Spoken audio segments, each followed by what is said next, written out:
listeners in various locations, fostering meaningful interactions and driving brand awareness. Comprehensive coverage with stations in strategic locations like Reng, Malakal, and Baliet. iRadio offers comprehensive coverage that reaches both urban centers and remote areas. Your partnership with iRadio ensures visibility across a wide geographic area.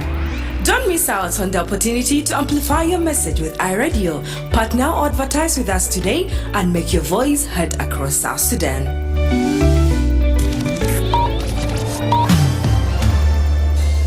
Live from Juba, on air and online.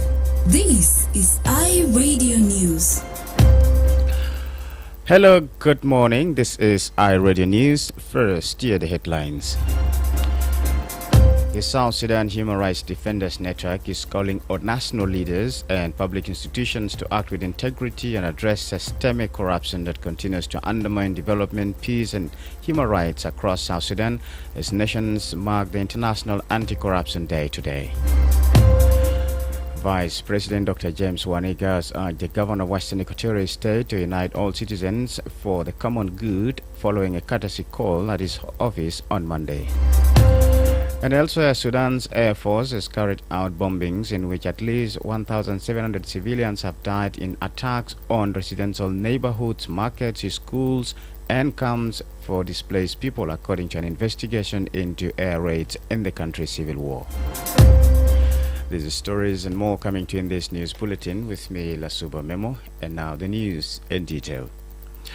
The South Sudan Human Rights Defenders Network is calling on national leaders and public institutions to act with integrity and address the systemic corruption that continues to undermine development, peace, and human rights across South Sudan as nations mark the International Anti-Corruption Day today.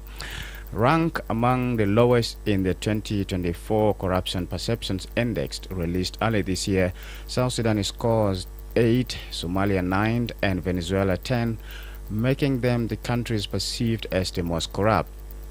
Reflecting on the human impact of corruption, James Bidal, head of the Secretariat of the rights body, said, and I quote, "Corruption is a human rights violation. Every bribe and misappropriated fund denies South Sudanese people their rights to education, health, and security.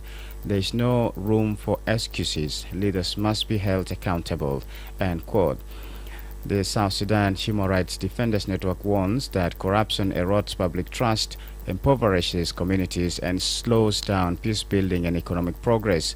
The network is urging stronger accountability mechanisms, transparent governance, and protections for citizens, whistleblowers, and civil society organizations reporting corruption. Bidal reiterated the need for urgent collective action, saying South Sudan cannot reach its full potential while corruption remains unchecked. The network calls on government institutions to strengthen anti-corruption enforcement, ensure transparency in public procurement and aid distribution, and empower citizens to report corruption without fear of retaliation. He warns that corruption steals the country's future and calls for collective action to reclaim it for the future of the citizens. Vice President Dr. James Waniga urged the governor of Western Equatorial State to unite all citizens for the common good following a courtesy call at his office on Monday. Governor James Eltay visited the Vice President to convey congratulatory messages from the people and government of Western Equatoria after President Salva Kiir reappointed Professor Ika as Vice President and SPLM First Deputy Chairman.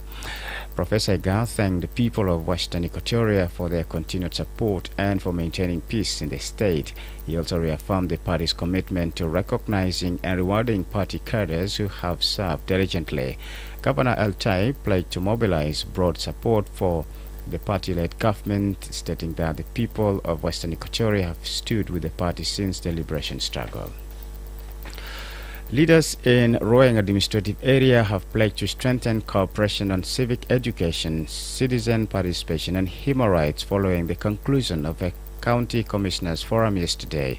The meeting, organized by the UN Mission in South Sudan in partnership with the ruling government, brought county officials together under the theme strengthening local governance and collaborative development in the area.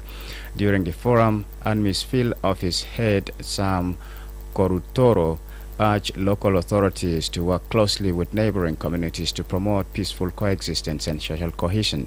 He called for inclusive dialogue and reaffirmed UNMISS commitment to supporting Ruang's peace and development efforts. Meanwhile, Chief Administrator Stefano Weu Di Mailek thanked UNMISS for its support and highlighted government priorities, including addressing border challenges and improving production, capacity building, healthcare, and education. The participants shared commitment to deepen collaboration in governance and development across the area. This is iRadio Morning News, and now to the international scene. Sudan's Air Force has carried out bombings in which at least 1,700 civilians have died in attacks on residential neighborhoods, markets, schools, and camps for displaced people, according to an investigation into air raids in the country's civil war. The Sudan Witness Project says it has compiled the largest known data set of military strikes in the conflict, which began in April 2023. Its analysis indicates that the Air Force has used unguided bombs in populated areas. The data focuses on attacks by warplanes, which only Sudanese armed forces is capable of operating. Its rival, the paramilitary Rapid Support Forces, does not have aircraft. It launches drone attacks, but drones were excluded from the research. Two senior military officials taken hostage during Sunday's attempted coup in Benin have been freed, a government source has told the BBC. It remains unclear how they were released or if other hostages are still being held. Security forces are continuing a manhunt for those involved in the plot who remained at large. A group of soldiers appeared on state TV early in the morning to announce they had taken over in the Western African country, and gunfire was heard near the presidential residence. This is our Radio Morning News, and to end this bulletin, here's a recap of the headlines.